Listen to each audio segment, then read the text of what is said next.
Greetings, horror fans. Welcome back to Scream Scene. The day that I never thought would happen has finally arrived, unbeknownst to me. Yes, a video of mine has been blocked. And not just any video. I would have to say my best performing video that I've since uploaded to this channel. And that video is, of course, the video you're watching here. But not really. The video is Halloween Ends. My reaction to that video, I uploaded it a couple of days ago, and the response to it has been pretty great. In the span of like 2.5 days, it's reached almost 1,000 viewers, which, I mean, for you big and mid-sized YouTube channels out there, that doesn't mean anything. But for me, someone who barely has 200 followers, or rather 200 subscribers, that is, that's pretty big. So I guess a certain someone didn't like what I had to say in that video, especially didn't like that the video was sort of gaining traction. So, of course, what are they gonna do? What are they gonna do? Silence me. That's what it is. So I'm like, okay. So that's what we're doing? Fine. I will re-upload this video of me reacting to this movie, except instead of me watching the movie, it will be me watching me telling you what's happening in the movie so you get some context of what it is I'm reacting to, because that original reaction of mine, devastating is an understatement. So I believe it deserves to be seen because I believe all opinions matter. I will never tell you that your opinion is wrong. For me, if you like the movie, great, good for you. You saw something in it that I didn't, and you can explain it to me all you want. You can try and rationalize your love for it. That's fine. You do you. But I can only go off my experience of the movie, and my experience of it was, to say the least, excruciating. And you're going to experience that right now as you watch this video. I don't even know if this is going to work, if people are going to watch this, if people are going to care. But you know what? I hope that if you do watch it, you do leave a comment below, because I'd love to think if this sort of thing happened to you, if you have a YouTube channel, or what you think of just censorship in general. I don't know. Who knows? And while you're at it, leave a like, subscribe to the channel, and let's get into the reaction they didn't want you to see. Halloween Ends, the re-upload.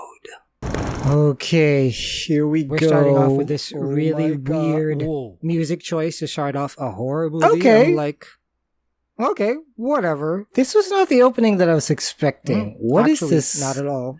And then, of course, it's a radio station. Oh, okay. This brings me back to my radio DJ days. Yes, I was cool once. And now we have the title cards with the blues. Ooh, these titles are already giving me nostalgia vibes with the slight chromatic aberration. Oh, Halloween 2019. Okay, we're going back to 2019. This would be Halloween Kills, right? Or is it before? The Corey arrives, meets the parents, a male sitter. Progressive. It is 2019. What is happening? The kid jumps out, already important of annoying things to come. We're starting with that. Sure. Everyone's entitled to one good scare. And, Corey's teasing the kid, Boogeyman's gonna get you. Michael Myers kills babysitters, not kids. Somebody's worried now. I don't really feel like being friends with an ugly-ass babysitter. Okay, yeah, throw that kid in the fire. I don't care. You suck at babysitting. I'm not a babysitter. He goes into the kitchen. Oh my god, this kitchen is... Why does this kitchen look like it was done in like the 70s? Girl, I thought these people were rich. He's cutting bread. He puts the knife down. He hears a... What? Now. Here's a little bit of a stumble. And the knife is gone. Of course the knife is gone, because that's what happens in these movies. Well, at least he noticed. He's screaming upstairs. Corey comes out. Sees the knife on the stairs. No, who the did that? He's in the attic. Jeremy's calling out Jeremy. The kid locks the door. Oh, God. Okay, if there was ever an argument for Roe v. Wade, it's kids like this. He's beating on the door. Telling let me out. The parents arrive. And he's beating the door. I'm gonna kill you, Jeremy. He kicks the door. Whoa. You know what happens next. Oh!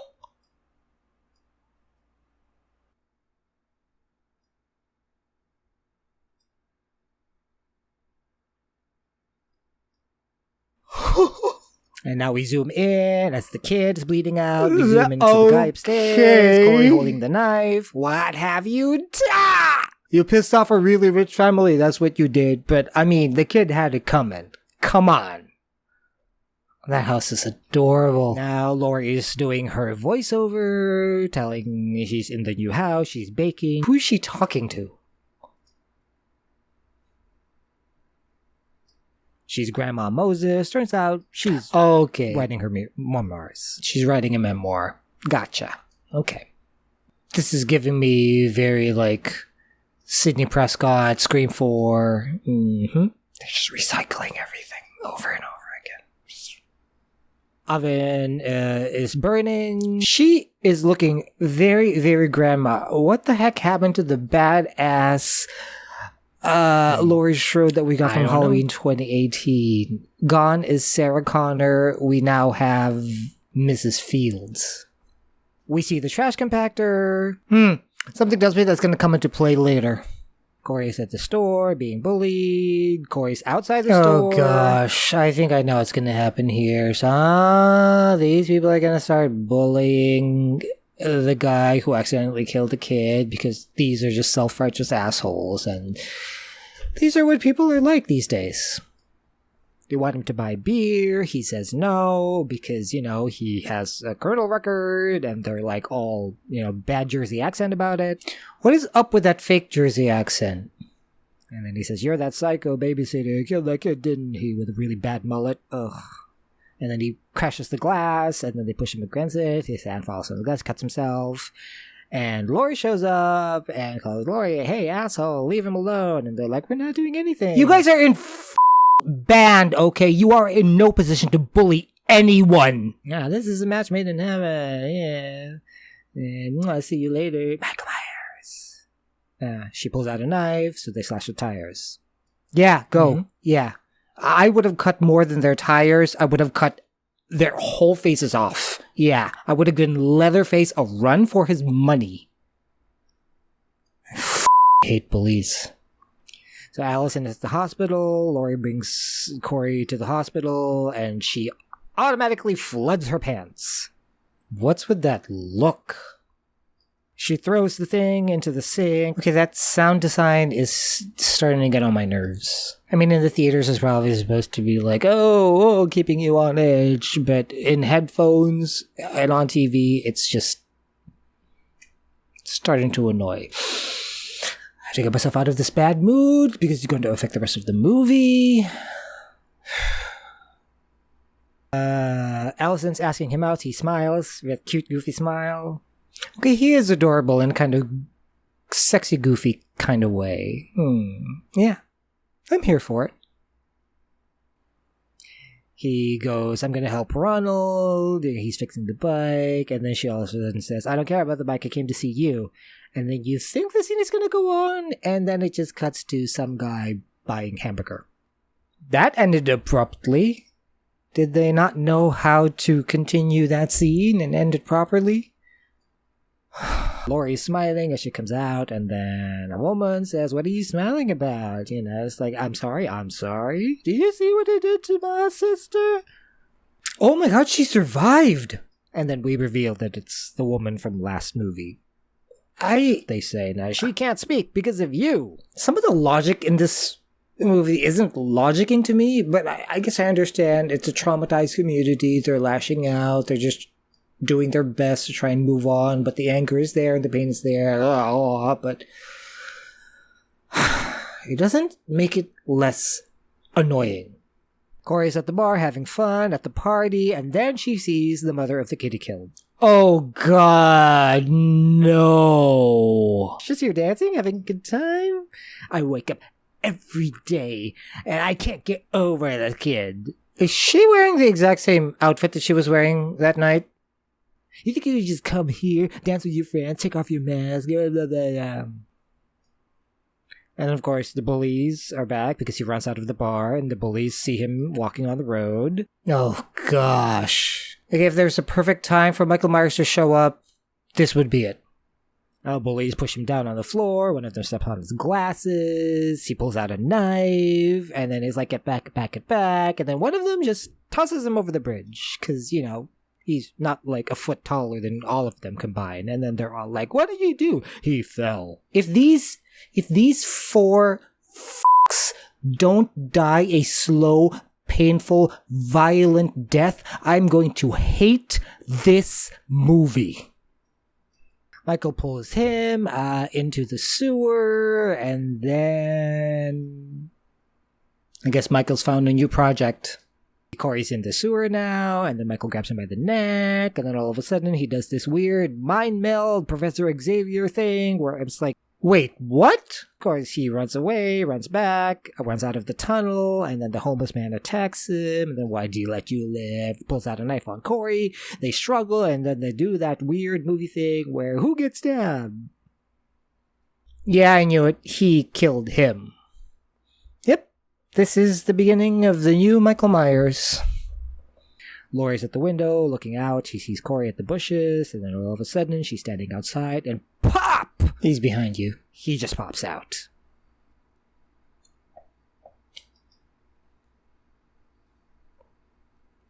And then she goes, I wanted to talk to you, to Allison, to say that I'm sorry. And then they walk away, and then Laurie sees something in him. They're at the diner. Allison's ex, comes forward. And of course, the cop recognizes who he was, and he tries to get into a fight. That's a room full of cops. You don't want to do that. And she's like, just burn it all into the ground. I light the match, and all of a sudden it goes into this weird indie synth pop music. Where is this movie going? I don't. I am.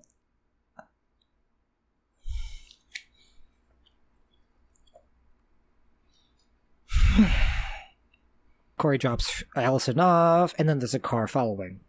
This cop is just looking for trouble. Well, that's what you're gonna find if you go looking for it. They're at the bottom of the bridge, outside of the sewer, where Michael is. Really boring.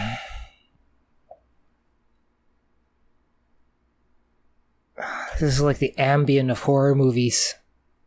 The cop is in the tunnel. What is it you're hoping to accomplish here? I don't know exactly what he said.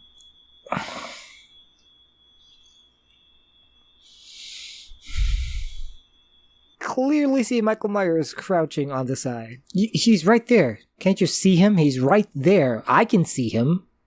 And then, of course, we see Corey, but it's not Corey that he should be worried about because Michael now jumps out of the shadows and kills him. 1 kill after 45 minutes. Ooh. Action-packed. And now the father of the kid that he killed was like commenting about how people take people's pain and despair and makes it about their own. That is pretty much all of society nowadays. Oh my gosh, this is there's so much truth right there. So the guy says he pulls up to Corey, looks at Corey, and then it's not Corey. For some strange reason, the guy standing on the side of the road is down a dark path. Yeah, and whose f***ing fault is that? Okay? Ask yourselves that. Whose fault is that? So now the nurse is in the shower, showering, and then she hears clamoring, and then she walks out into the patio. You hear something in the background. You see something in the background. Oh, there. I can see. They're stabbing over there in the back. It's interesting how they seem to be shying away from the violence when the violence in Halloween Kills was just so in your face and gratuitous. She opens the patio lights, a pool light. She sees who's getting killed. She screams. She runs into the house, calls her phone, but Michael is there. Ah, there you go. Tag team. Now it's October 31st. He sleeps on the spot where the kid died. Laurie's there. Where is she? We don't know. She's like, let me help you. And at the same breath, you can't have her. She's not going to go with you. It's like, the dialogue transitions, the scene transitions, they're so clunky in this movie. I don't know what is going on. It's just It's just stumbling from one thing to another without any sort of transition whatsoever. It is baffling to me how this type of thing still happens today. Movies have existed for over 100 years. You would think people would know how to write dialogue and make scenes go smoothly from one to another by now. So now Corey is back in the tunnel trying to get Michael's mask, which is like WTF, right? Ugh, come on. What the just happened? So now the bullies notice a scratch on their car. They look up, see Corey driving away, biting them to follow them. So they do exactly that because they're stupid. Good. This is probably the only thing that I'm looking forward to in this movie. Those 4 dying. Well, 3. The one girl, the redhead, she's okay. Now, Laurie is full Margaret White, just like, he's evil. Please don't go with him. He is down a dark path. They're gonna laugh at you. What have they done to Laurie Strode?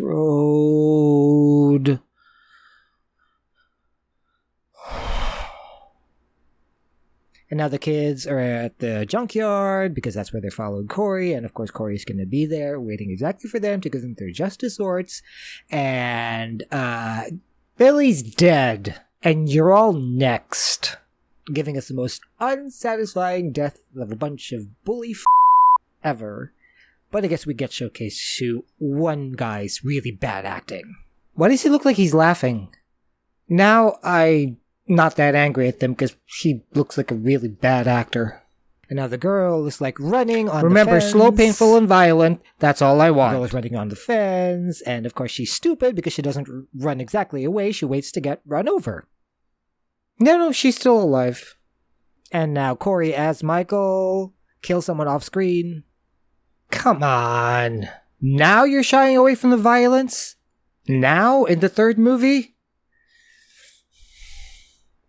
And now the bad actor is saying, Stacy's dead. God, this kid needs acting lessons. And then she's like, you're dead too. And then, of course, Corey as Michael smacks him in the head with a gun, and he torches his mouth. And then Corey as Michael all of a sudden gets super strength and smashes a girl's head in. That was unsatisfying. And then we see someone that looks like, I don't know, Chad Michaels was in this. And now Corey as Michael runs into the radio station and kills the asshole DJ by bashing his head against the turntables until his teeth and tongue are sticking out, and then he cuts his tongue off. Best kill of the movie. Okay. Now see, that's what should have been happening throughout this whole movie. Not whatever the first hour and 10 minutes was. And now Laurie is on the phone. She's trying to report a suicide. So after all of that, you're just gonna kill yourself.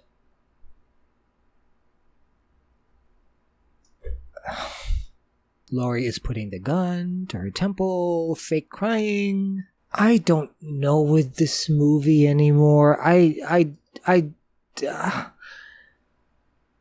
What am I watching? What is this? What is happening? What have they done? What?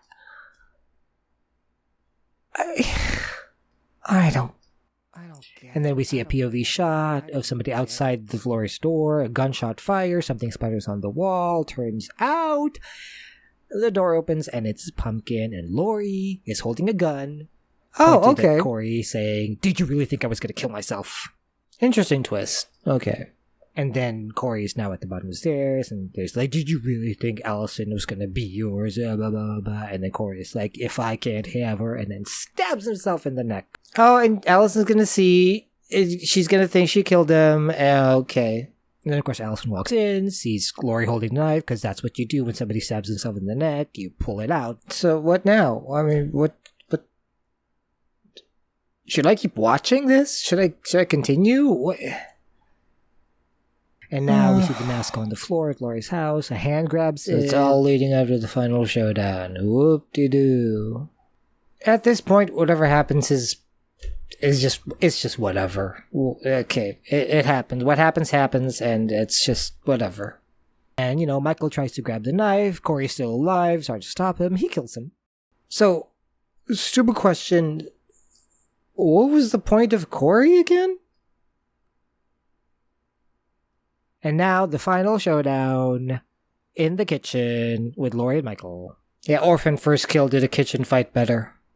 Laurie stabs Michael in the chest and saying, yeah, you know better than that. You know that's not going to be the end.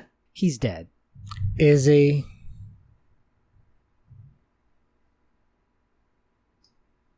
And then Allison's like, not dead enough. And now they're strapping Michael to the hood of the car. This is not how we do it. Tonight it is. So, evil dies tonight? And now we see this long-ass procession, one scene after another, people gathering around, the most ineffectual 10 minutes of slow motion you will ever see.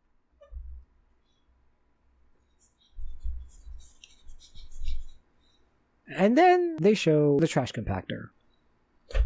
What did I say? What did I say? Except I thought it was going to be like some epic hand-to-hand combat with like one, fight to the death, ending in like a blood-splattered finale of Michael like falling into that. Not this. And now Michael is getting crushed by the trash compactor. Blood is flowing everywhere. Head is crushed. And then Laurie is like looking down, triumphant. What a waste of a fantastic set piece. And now Allison's telling Laurie, you were right. And Laurie's like, he was consumed by evil. No, he was consumed by being up to here with assholes treating him like shit, okay? That's not evil. That's fighting back. And now it's the end. We see Laurie and the wannabe boyfriend cop sitting. And then we see glimpses of the house. And then the final scene, you see a room. And then Laurie kept Michael's mask. And then credits.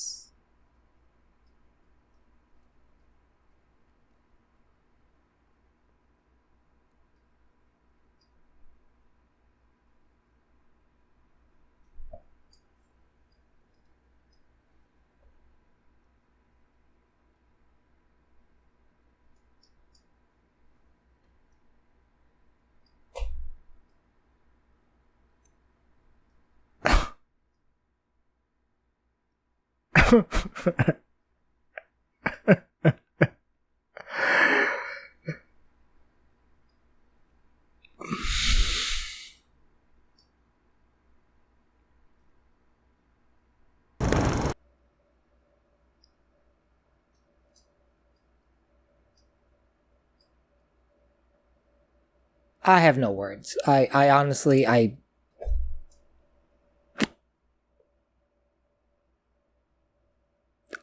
have never been this angry and disappointed at a horror film this year than this movie has made me right now. You know what, it's not even worth getting into. You've seen the reaction, you know how I feel, so let's just leave it at that. I'm not gonna elaborate more on my thoughts.